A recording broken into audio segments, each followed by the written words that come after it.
unified instruction, how adult behavior affects what our students' behavior is, and what we need to look at in terms of ourselves to make our culture stronger to impact our students. So again, they're amazing. They've been a blessing. I couldn't ask for a better group to have these conversations with and to start these processes with. So that's been a blessing. It's been really great to see some of that. Real quick, I'm just going to talk about the two things we really talked about the most that you've probably seen in most of my board updates, is the cultural things we've talked about, and then also our writing across the curriculum with Dr. Diane.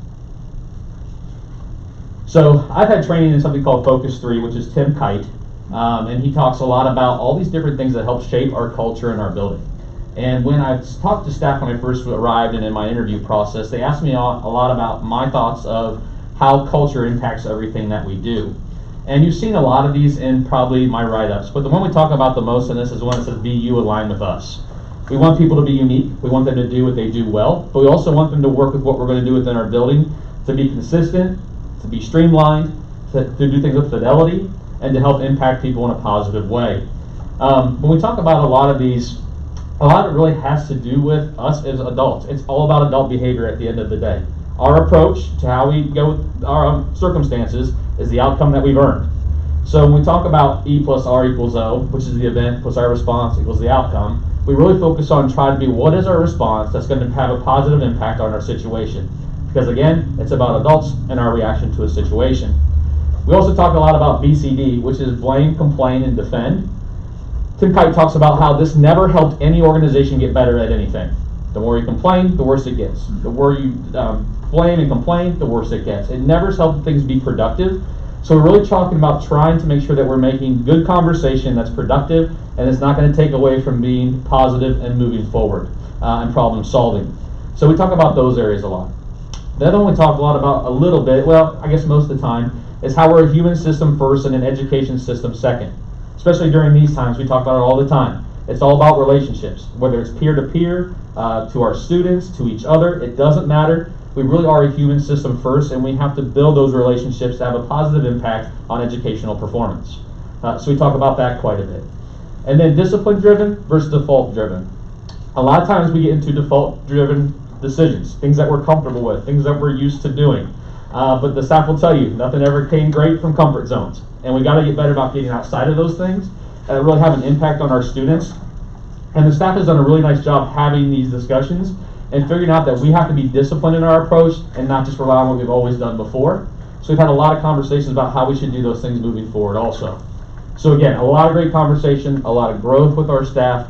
Again, I've asked a lot of them in a lot of these areas, but I guess I felt at the beginning of my time here is that culture is what we really need to work on first, and how to build relationships with each other and have some fun. And I'm hoping that's kind of where we've been and what we've been doing.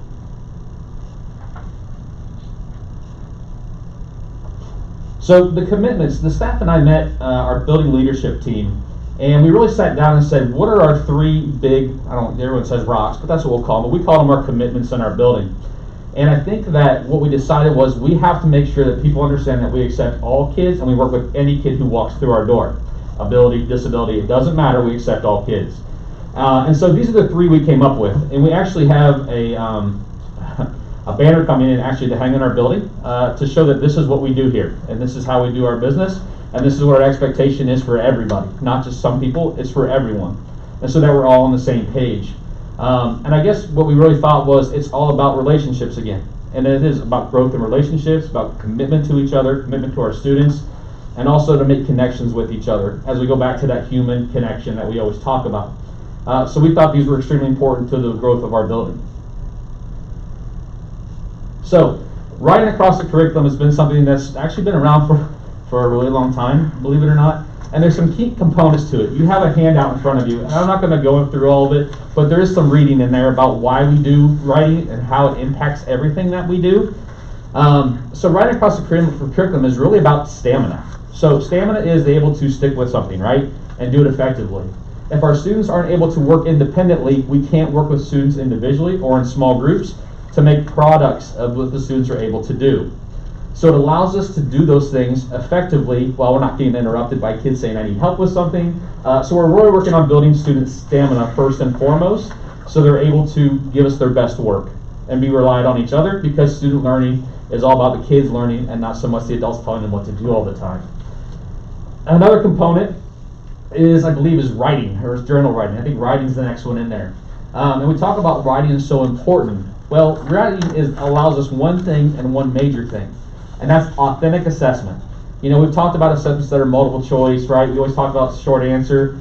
Writing allows us to have authentic information about what students really do know and where they're going, what they don't understand, what they do understand, and how it guides what we need to teach them next.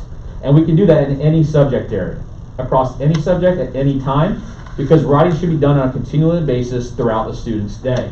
In our building right now, we're actually starting to look at this in our in our specials classes. How does this work in gym? How does this work in music also, in art? So we're talking about this in any subject area within our building to really show authentically what our kids know and don't know. So this is a big component of that as well. People often ask me about how do we show that students are making progress? Well, in our building, we're working on journal writing. So journals are a way for us to see from the beginning all the way till the end about the students making growth. And it's simple as pulling out a document and showing it to a parent and saying, this is where they were to where this is where they're going. So it's very simple, it's very easy, and it allows us to show something very quickly. We don't have to pull out a test score. It's this is how they do on their writing, and it shows us what they can do and not do. So again, it's a really nice tool to have that, are those journals. There's a document in there, I believe it'll come up maybe. It looks like this, there's a pyramid. And we've probably heard about this pyramid pretty extensively, but the very last one at the very bottom, it's about 90%. When students are the ones that are leading their learning, they show so much more potential, right? So it allows us to build their capacity, for them to show what they know, and thus them retain information. So again, that's why we talk about this writing, because it does allow them to show, because they actually have to write what they know. It's not a 50-50 on a multiple choice question or a short answer. It is, here it is, this is what I can do. So that helps us in that sense also. The other document you have in there is what it used to look like learning-wise to what learning's expected now. And I guess on there, the big thing is the reasoning between why we make changes, because we have to be able, students have to be able to show many different skills, such as, I believe on the traditional side, we need to be doing deductive reasoning. And that's a very hard thing for students to do, but it's all about how we ask questions in the classroom. The idea is, and I think I have a slide on here on it actually, is that in 2004, this process of writing was introduced to the state, believe it or not, and why it was so important to what we do. But all of a sudden now, in 2018, there was another article that talked about the exact same thing, and it's weird because we look back and we don't do as much writing as what we used to do because we got so caught up in testing, right? Testing how this is the questions they're going to see and how they do these things. But this is really not a new thing. It's just we need to implement it more effectively and make it more streamlined within our building so students are learning skills throughout their time in the building. So again, this is not something that's new. This is kind of the most important slide in here. It's the 80-20 moving to a 20-80. In a lot of instances, teachers do 80% of the teaching with 20% of the students retaining information. What writing allows us to do is flip the script and make it 20% of the teacher teaching, 80% of the students showing what they know and what they're retaining and learning. And the only way to do that is through authentic assessment and continuous writing within the classroom setting, no matter what classroom that we're in. So we're really trying to figure out a way to flip that and change how we do approach to what we're doing with our instruction. Now, that's not easy. As we said before, change is difficult. This is not something that we're doing in addition to something else. This is almost like an instead of. Remember, we look at it this way. Now we're doing instead of this, we're going to do it this way so we can do more authentic assessment. So it's been a lot of good conversation. It's a lot of good things we have to talk about. But again, it is a change. It is difficult. It's not easy. But the staff has been amazing in our general conversations. They've all talked about goals they'd like to have for Dr. Diane and where we need to go next. And they've had great conversations. So it's been wonderful to see that maturation, so to speak, within those conversations. I'll get to the last one in a second. In the back of your packet, there's some examples. I think there's 3 packets. And on here, you'll see the very first one is something we do every year at the beginning of the year. It's called a cold write. This is we see where students at the beginning of the year to see where they need to go. So it's called a cold write. And as you flip through these packets, you'll notice that we're looking for maturation. So as you look at these, you'll see the pictures become a little more detailed and the writing becomes much more involved. And as you can see, these students have made wonderful progress. Believe it or not, these are kids that have had 2 days of school at home, and only been here for 2 months, and they've made that much progress already in their writing instruction. So they're really becoming a long way because, again, they're authentically accessing themselves, and also the teacher can see what students need to work on. So we're looking for maturation as a big piece of this. So there's a lot of good examples here. In fact, I had teachers send me all kinds of examples if you ever want to see them. So I do have those here with me, but I know we don't have that much time. But again, these are just some examples of how much writing impacts what we do. Because from this, we can get what? Grammar, vocabulary, spelling, punctuation, capitalization. We can cover a lot of different things within a student's writing for growth. And this is no different from mathematics, science, social studies, and the specials. So that's something we're working on trying to get out more within our building. Last but not least, roars. So in our building, we've talked a lot about PBIS, and we used to have the leader and me stuff, but we talked about in the building about how can we change our direction and have people invest in what we're doing and buy into what we're doing. So we decided to go with something called roars, and we're still working on this, but these are our key components of roars. And we want to make sure that we're modeling this every day as the adults to help our students be successful. So in our phase that we're in right now, with the team that I have, we're taking each one of these concepts, responsible, organized, accepting, respectful, and safe, and we're turning those into what are the 3 behaviors we see want adults to do and students to do, because it's no different. And then we're going to start putting that out into our building and talking about what does this look like in our classrooms and how does it impact what we do. So the idea is that a lion roars every day.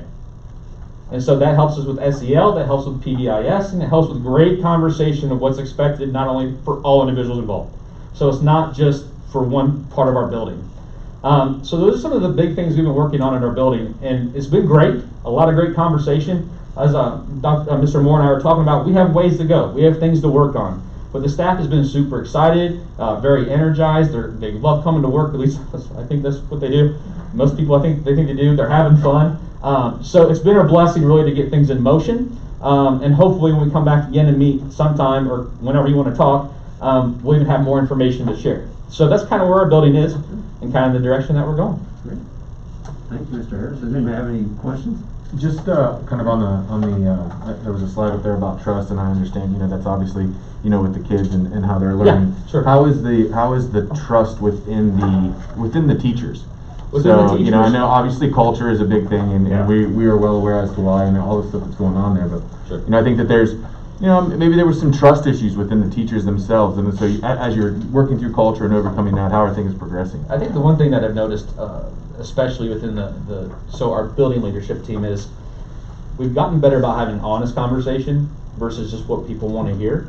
And I think and I know it's hard, but we go back to accountability piece. If you see something that's not what we expect, we have to be able to address that and not take it as a personal thing, but as a professional. We don't do that here anymore. So we've had great conversations that way.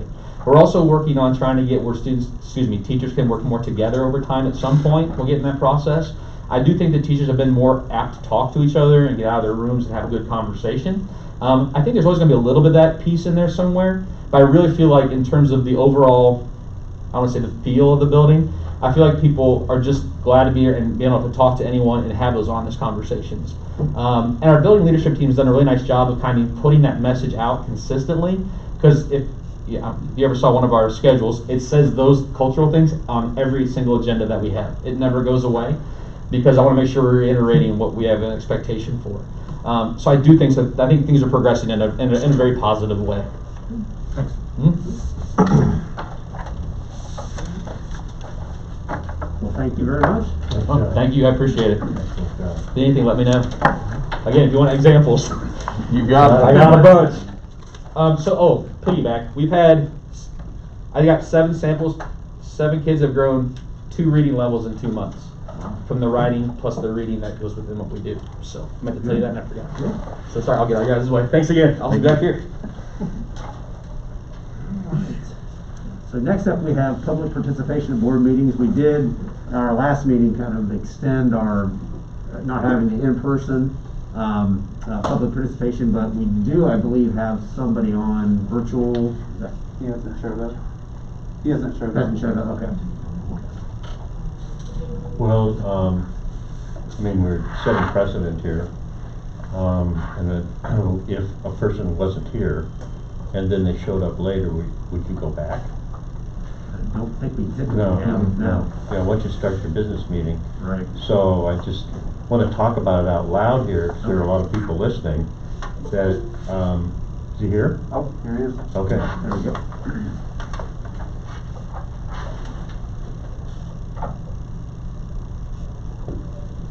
Hi there, Mr. Haig, can you hear us?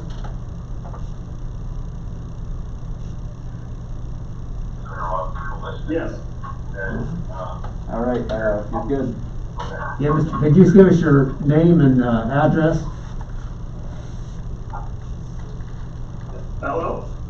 Yeah. Yes, I can. There's a real delay. Yeah, there is. My name is Bill Haig.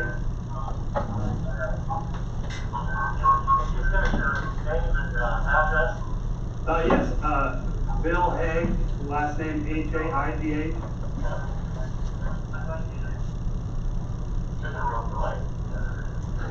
If you have the YouTube video on in the background, you need to close it to stop the delay.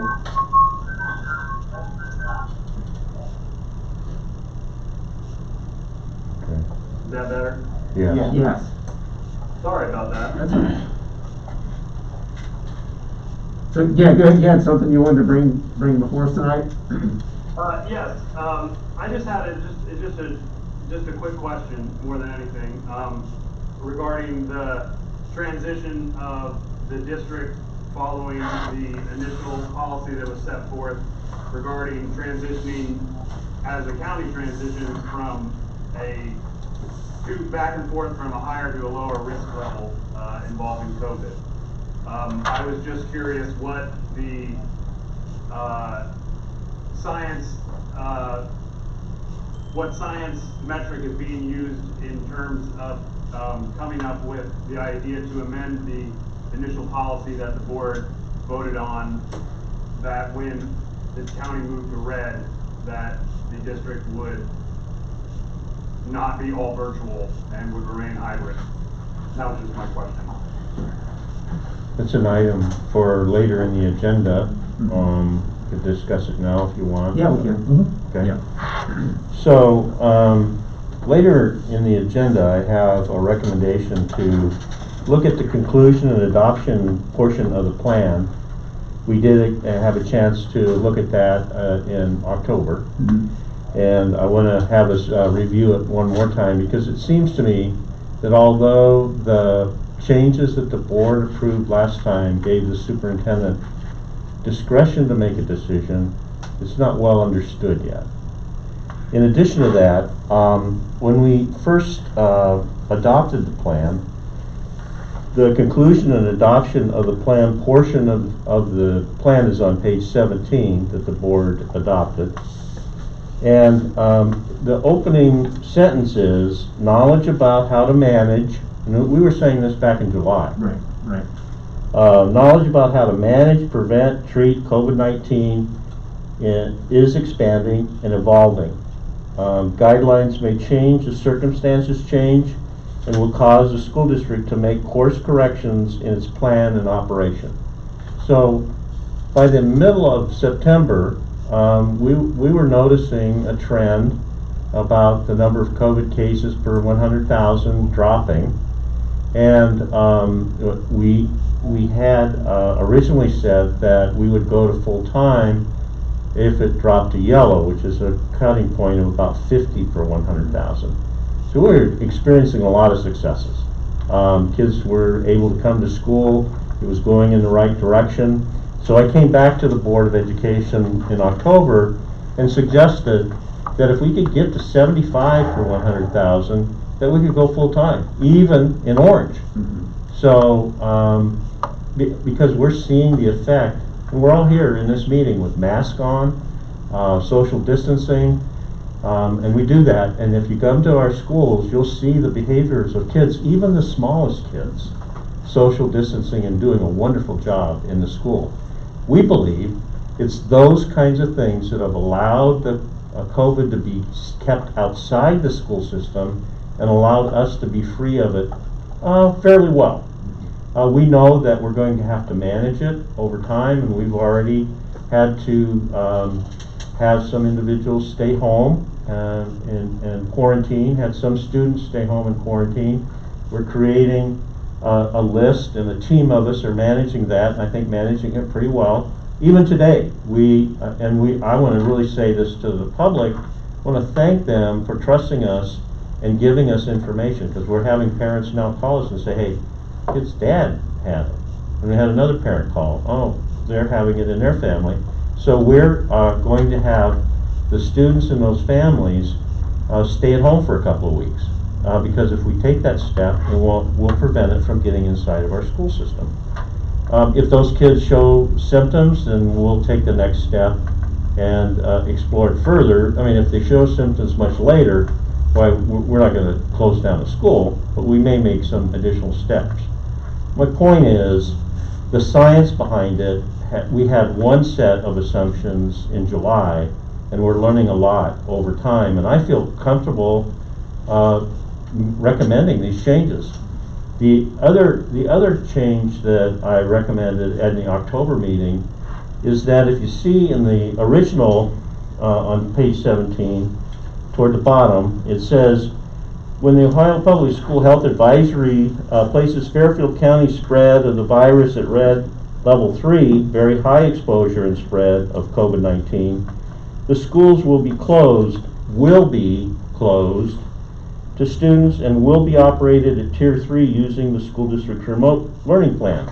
Well, consistent with the learning that we had, and we made the changes in yellow because of our experiences, I really fully anticipated that it may go to red at some point, but I was less likely and less concerned that we're going to cause a problem for ourselves by staying hybrid in red. We're observing other school districts in Franklin County and Fairfield County and throughout the state, even in red for weeks at a time. Fairfield County's only been in orange Franklin County's only been in orange a brief amount of time. And those kids are going to school in hybrid. My grandkids are going to a school in Franklin County that has been red for weeks, and they're hybrid. I know Pickerington, as an example, thought they were going to go to full time, but because of what's going on, they backed off to hybrid themselves. So another school district that we're comparing ourselves in terms of behavior. So if you look at what I presented to the board in October, at the bottom of this page that I have in front of you, it says, instead of what it said before, when the Ohio Public Health Advisory System places Fairfield County's spread of the virus at red, level 3, very high exposure, the schools may be closed to students and will be operated at Tier 3 using the school district's remote learning plan. So from will to may, the board gave me discretion at the last board meeting to make a decision that we've made just now, that we could remain open and kind of enjoy the successes that we've had. It just didn't seem logical to me at this point to shut down the schools when we don't have a level of exposure coming into the school. People are behaving as they should, and we've been able to keep it outside the school. So at this board meeting, because it may not be clear enough, I'm suggesting that in this section that in addition to changing the word will to may that we did last time, some more clarifying language. The decision to close schools and transition to remote learning shall be based on the district's ability to adequately staff the district's schools and departments, the ability to manage confirmed cases of COVID-19 and the related quarantine requirements, and directives received from the state or local authority to close. So, I think that we could talk about that clarifying language since the question was asked around the science.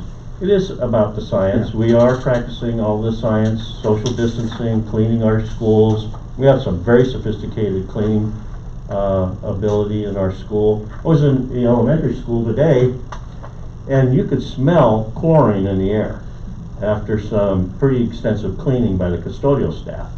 So people are taking that serious at the elementary school.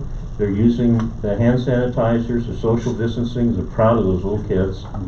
And masks are always worn, and whenever I find an exception, I don't hesitate to walk up and say, hey, let's really put the mask on, even when you're doubtful whether it's the most important thing or not. It really is the most important. So some of it's not even new science, it's just effective implementation. I Right. mean, yeah, I mean, really, we've been pretty good about, Right.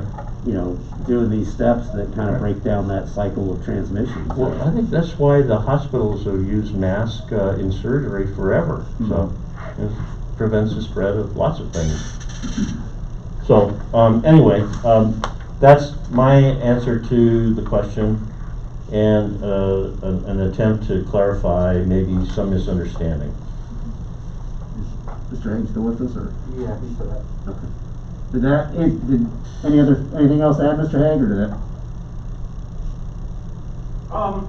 The only other piece that I would ask for some clarification on is I know some of the neighboring school districts, like Bloom Carroll, for example, have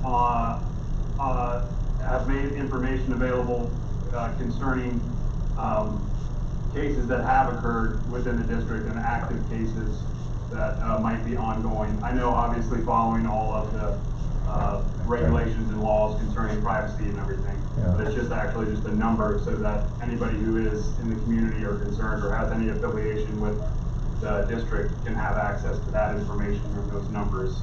And I don't think the district has made that available to date. So, yeah, we probably could do a better job of that, but the facts are we don't have anything to share. So the times that there have been staff members, I've made a one call, and I think it's been 3 times. I'm also going to do the same thing should a student come up positive for COVID, but the facts are not one student has come up with positive for COVID.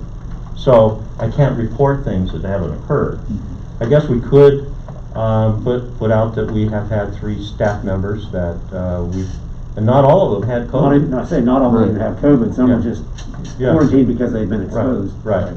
So I could do a better job there.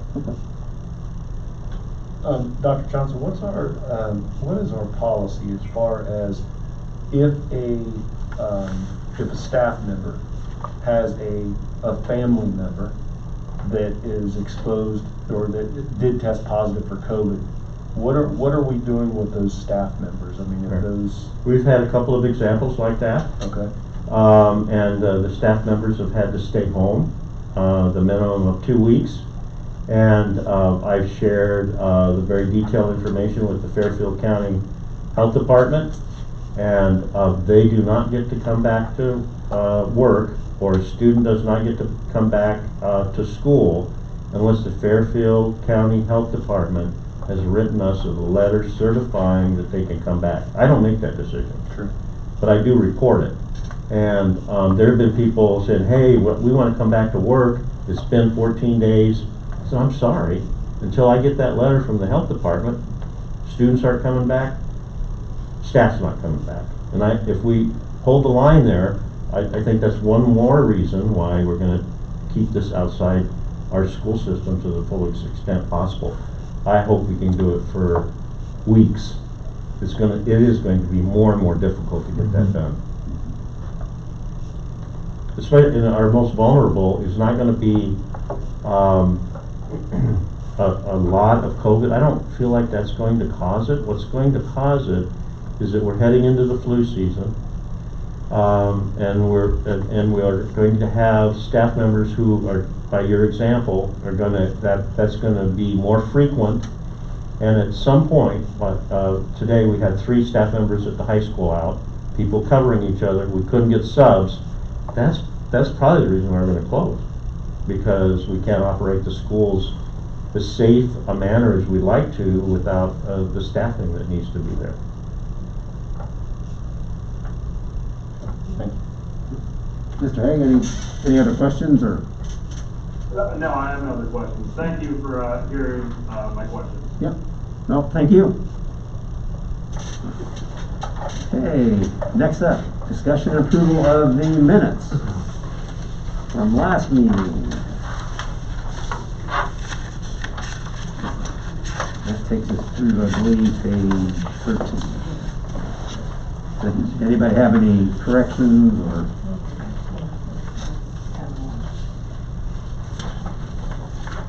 All right, if not, do I have a motion to approve the minutes for October 19th, 2020? So moved. Second.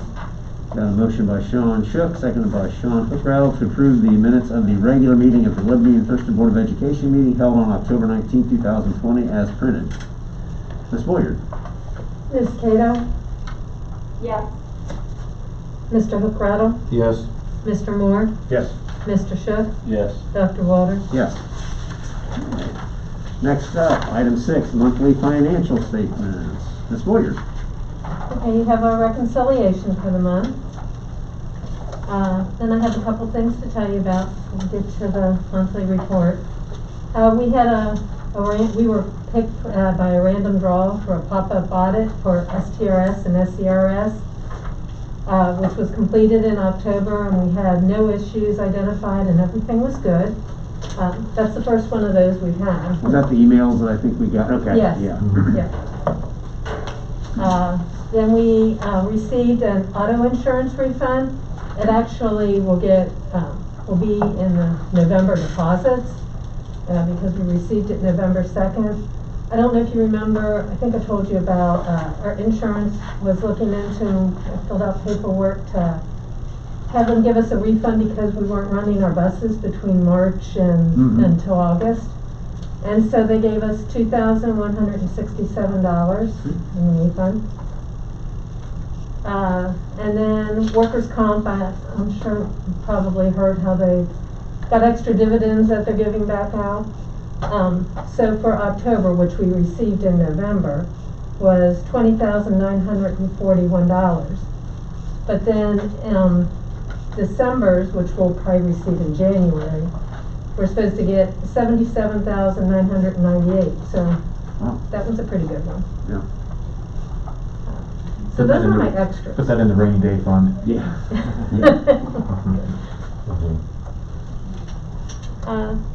Then you have our monthly report.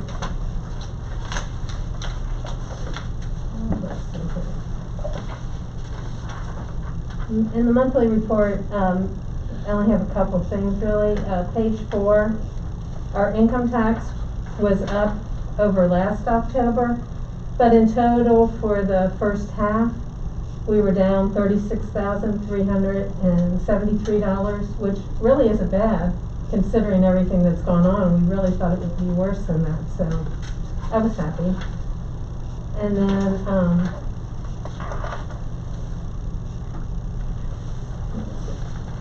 page 7, it talks about you have the other pages that are monthly, but when you compare like this October to last October, it can be just something was paid a different time of the month. So I like looking at for the whole time period. And on page 7, the salaries are up over what we had forecasted. And that would be mainly due to the new positions that we added. We added a couple new bus drivers. And then page 8 is the interest. And page 9 is the percent of the year that we've gone through so far and how much we've received in our revenue and what we've spent in expenditures, which are really pretty close to the 33%, other than the capital outlay, and those are one-time purchases. And then we have our bills that we've paid. Page 1, 95464 to CDWG for $29,366.22. $29,081.50 was supposed to come from our broadband connectivity grant, and this was for switches that we got to help with the broadband. Right now we're working with them to see, we're under discussions to see how that's going to come out. I'll let you know. And then $284.72 came from the general fund. Check 95467 was to Curriculum Associates for $45,951. And that's for iReady license and training. $13,767.75 came from the Title I grant, and $32,183.25 came from the general fund. 95485 to SoundCom Systems for $8,084. That was for the football stadium speaker to be installed, and that came from the general fund. 95510 to Firefly Computers for $24,102. That's for new Chromebooks for the teaching staff, and that came from our coronavirus rural and small towns grants. And that was to upgrade all the teachers' devices so they could do better with their online learning, teaching. On page 2, 95521 to Provision Solutions for $5,635.12 was 16 palm and forehead touchless temperatures for the buses, and that came out of our Esser's Cares grant. And then 95526 for Rush Truck Centers of Ohio, $98,744. That was for the 78 passenger propane bus that came from the general fund. And then down a little further, 95544, Rush Truck Centers again for $105,150. That was a 67 passenger lift propane bus. And that's where we received the grant. They paid for part of the bus. $41,697.87 came from the grant. And then the general fund put $63,452.13. And then 95560, Buckeye Power Sales for $11,219 was a fertilizer applicator, and that came from the general fund. Page 3, 95578 to David Price for $10,990. And that was for work at the new athletic building, and that came from the building fund. 95592, Multi-Service Tech Solutions for $7,499.70. That was for Google Expedition Kits, and that was paid with 2 grants. $4,599.27 came from an Expanding Opportunities grant for each child, and the balance of $2,950 came from Title I. 95605, the Sign Company, for $3,777.96. was for security screens at the high school, and that came from the general fund.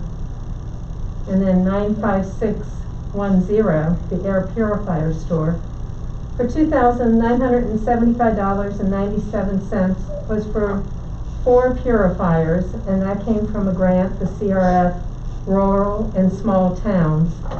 And that grant needed to be spent by December 31st.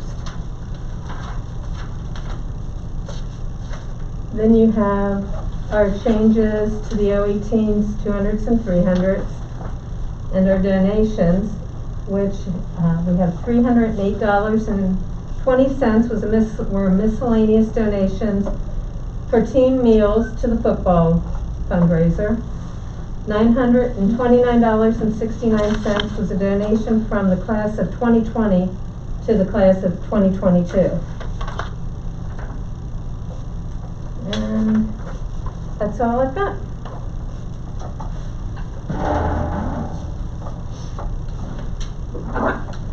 Do I have a motion for the monthly financial items? So moved. Second. Motion by Sean Shook, seconded by Bill Moore to approve monthly financial items as stated above. Ms. Boyer? Mr. Hocradle? Yes. Mr. Moore? Yes. Mr. Shook? Yes. Dr. Walters? Yes. Ms. Cato? Yes. Item 7, new business financial. A is the 5-year forecast. The Ohio Department of Education requires all public school districts To prepare a 5-year financial forecast, the complete 5-year financial forecast report is available in the Office of the Treasurer. Request approval.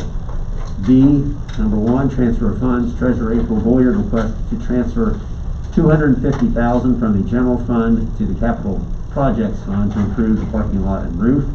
Item 2, transfer of funds. Treasurer April Boyer requests to transfer $150,000 from the general fund to the termination and benefits fund.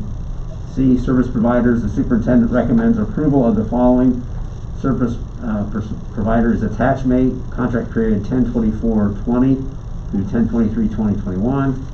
Services provided, Reflection for Unix and VMS. Fee is $243.90. 2, service provider is META, contract period 11/2020 through 11/2023.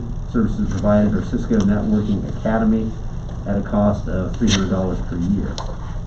Do I have a motion, or for the new business financial? Dr. Walter, I think on B1, we should stipulate which parking lot and which roof that we're talking about, just for future reference, so we can, in case anyone questions that on where we did that work at. So, a while back, I can't remember the exact time frame, I had asked the board that we need to try to put together an accrue funds for the purposes of anticipated need, so that when a roof fails or a parking lot fails, this money will be there. And so that would depend. I mean, it's for all the school district. It's not for any specific one. And so $250,000 is not going to take care of some of these jobs, but if we put $250,000 now, a little more later, and so forth, against the anticipated need, because we aren't going to need it for a while, then we're going to have enough money set aside to repair the roofs without coming to the general fund and really dipping in it too hard. So just a way of saving for that. And I also have, so within our 5-year forecast, we had it for the 250 for like the roof and parking lots, 250,000 last year and this year. Then next year we've got it to 150,000, and then in 2023 and going forward we have it at 100,000, just to make sure we have it there. And then at some point, if we find, okay, we haven't replaced them and there's enough money in there, we don't have to do any more transfers. But that just makes sure. It's a rainy day fund, I think, right? At some point, we're gonna need roofs. Right. Yeah, no, that's a great idea. I just didn't know from that if I was, someone that wanted to question that. I just wanted to kind of, dot our I's and cross our T's.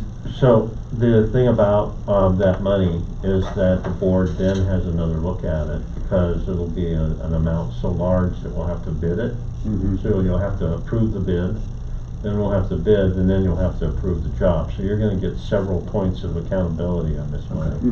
Okay. So I have a question. So what if we change the wording to where it says to improve the parking lot and roof? Why don't we change it to improve parking lot and roof? So take out Plural. the Okay. and add lot and add F just for Or I was thinking even to provide for future. Yeah, I like that wording in there, because right there, it makes it look like we're doing it now, yes. So if we say to provide for future improvements of the parking lots and roofs or something, does that sound? Yeah. To provide Thanks, Ms. Cato. You're welcome. for future improvements of the parking lots and roofs. Okay. Is everybody good with that? Okay. All right. Anything else on those? If not, could I have a motion for new business financial? So moved. Second. Oh, sorry. I'll give that to Sean Shook, motion, and second by Carol Cato. To approve the new business financial items as stated. Ms. Boyer. Mr. Moore? Yes. Mr. Shook? Yes. Dr. Walter? Yes. Ms. Cato? Yes. Mr. Hookrattle? Yes. Item number 8, certified substitute list, request and recommend approval of the November 2020 certified substitute list from the Fairfield County ESC. B, classified substitute list, the superintendent requests approval of the November 2020 classified substitute list with the addition of the following names: Ashley Clark, 251 Boving Road, Lancaster, Ohio, building service and food services. C, supplemental positions and contracts, the superintendent requests approval of the following personnel effective October 10th, 2020. I'm not going to read through all this, but I will say on Carissa Kellner, that's for basketball varsity cheer coach, correct? April, that was the one you... Yes, Yeah. yes, basketball. Yeah. And 2, supplemental contracts. Superintendent requests approval of the following personnel effective August 12th, 2020. I won't read through all those. Do I have a motion for the new business personnel? So moved. Second. Motion by Sean Hookrattle, seconded by Sean Shook to approve the new business personnel as stated above. Ms. Boyer? Mr. Shook, Yes. Dr. Walter, Yes. Ms. Cato, yes, Mr. Hookrattle, Yes. and Mr. Moore. Yes. Item 9, new business personnel supplemental position contract. Superintendent requests approval of the following personnel effective October 10th, 2020. Alyssa Moore, 7th grade girls basketball coach, level 4, step 1. Do I have a motion? So moved. second, Motion by Sean Shook, seconded by Carol Cato to approve the new business personnel item as stated above. Ms. Boyer? Dr. Walter, Yes. Ms. Cato, yes, Mr. Hookrattle, Yes. Mr. Moore, Abstain? Mr. Shook. Yes. Item 10, new business other. A, early graduation request. Senior student Jackson Troy James to graduate May 21st, 2020. He has enough credits and we are considering him a graduate of 2020. Linda Young, EMIS director, looked into this and we were advised to push his graduation date to May 21st, 2020. B, review the reset, restart, and reopen plan. The superintendent recommends approval of the modification to the conclusion portion of the adopted reset, restart, and reopening plan to permit the superintendent to keep the school district open under level 3 red and to support teaching and learning with the school district's hybrid instructional delivery system. And that's what we had gone through earlier. You know, so. Any comments on either one of those, Dr. Johnson? No, I don't have any further comment. All right. Could I have a But motion? if any student wants to, Yes, if any student wants to, I think you need to say that. If Yeah, any student right. wants to stay home, right. you know, they could still do Yeah, they still have the option. online. We've We been- haven't changed that. We've been very flexible. Yeah. Mhm. And today I had 3 families that wanted to go to, stay at home and not stay here under red. Mhm. And at that point, then they will finish the 9 weeks in remote, or No, are we not seeing enough flipping back and forth that you're comfortable handling that as the conversation occurs with the family? Yeah, depends on who you would talk to, maybe at the high school, but we've been really flexible. And there has been some movement back and forth, but we want them to come to school. Mhm. I don't want to put a time that once you make that decision, you can't come back. Right. But things may occur, so we've been flexible, it's worked out. Mhm. I've not heard that it's been a major, it's not been a major issue, so, yeah. Unless you guys are hearing something I'm No, not. I've not heard anybody. Okay. All right, could I have a motion to approve the new business other? Yes. Yep. Second. Good. I'll Spit it out. Motion by Bill Moore, seconded by Sean Hookrattle to approve the new business other items as stated above. Ms. Boyer? Ms. Cato, yes, Mr. Hookrattle, Yes. Mr. Moore, Yes. Mr. Shook, Yes. Dr. Walter. Yes. Item 11, executive session. We do have a request for an executive session to, under the category D, preparing for conducting and reviewing negotiations, and also under E, which are matters required to be kept confidential by federal law or regulations or state statutes. So do I have a motion to go into executive session? So moved. Second. Got a motion by Bill Moore, seconded by Sean Shook to go into executive session for the reasons as noted above at 7:53. Ms. Boyer? Mr. Hookrattle, Yes. Mr. Moore, Yes. Mr. Shook, Yes. Dr. Walter. Yes. Ms. Cato. yes. So one of us will get on the cell phone to make sure you can be part of it, Ms. Cato.